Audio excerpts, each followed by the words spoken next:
Halo guys, kita jumpa lagi dalam Misteri Jejak Sejarah di kanal YouTube Arvesa Studio.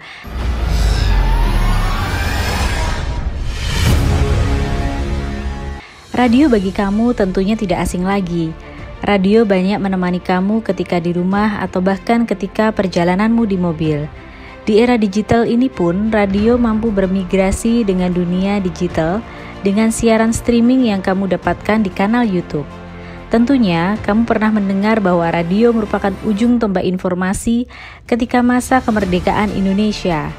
Di Desa Balong, Kecamatan Jenawi, Karanganyar, berdiri kokoh Monumen RRI yang merupakan simbol peran RRI di masa kemerdekaan. Pengen tahu sejarahnya? Kita sajikan YouTube ini.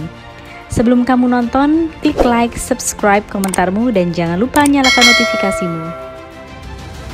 Eksistensi Radio Republik Indonesia dalam mewarnai sejarah perjuangan bangsa Indonesia tidak diragukan lagi. Ketika rakyat Indonesia memproklamasikan kemerdekaan Indonesia pada tanggal 17 Agustus 1945 oleh Insinyur Soekarno dan Dr. Andes Muhammad Hatta atas nama bangsa Indonesia. Peran para angkasawan RRI yang dulu bernama Radio Hoso Kanri tidak dapat diremehkan, karena mereka adalah ujung tombak dalam menyebarkan proklamasi di seluruh penjuru tanah air, bahkan di seluruh penjuru dunia. Tokoh yang menyebarkan berita proklamasi kemerdekaan Indonesia antara lain Yusuf Ronodipuro dan Syahrudin.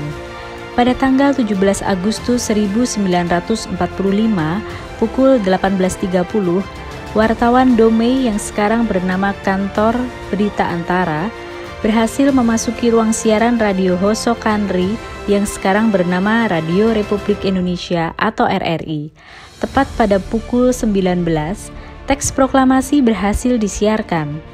Keberanian tokoh pemuda menembus ketatnya penjagaan serdadu Jepang, dikala itu posisi Jepang masih status quo dan masih memiliki kekuatan untuk menghalau gerakan para pemuda ini. Pada saat agresi militer Belanda II, tahun 1948, tentara Belanda menghancurkan semua stasiun radio yang ada di Indonesia. Sangat beralasan karena Belanda tidak ingin pemerintah Indonesia kala itu menyiarkan keberadaannya keluar maupun dalam negeri. Setelah menghancurkan semua stasiun radio yang ada, Belanda mengincar keberadaan stasiun radio RRI di Surakarta. Pada saat itu, status stasiun radio RRI Surakarta sebagai stasiun paling tua atau yang pertama. Aksi para serdadu Belanda ini ternyata sudah diketahui oleh pejuang. Untuk itu, para pejuang segera mengamankan peralatan pemancar radio yang ada untuk segera dipindahkan ke tempat yang tidak diketahui oleh serdadu Belanda. Di Desa Balong, Kecamatan Jenawi, Karanganyar, peralatan siaran disembunyikan.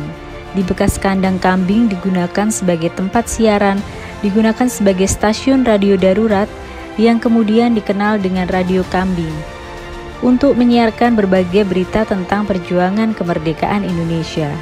Bahkan melalui peralatan siaran sederhana ini dapat menghubungkan dengan pemerintahan darurat Republik Indonesia di Sumatera dan di luar negeri. Sebagai informasi yang disampaikan oleh Syafruddin Prawira Negara, pemimpin pemerintah darurat yang menyatakan bahwa Republik Indonesia masih ada, mampu dilakukan oleh Radio Kambing ini.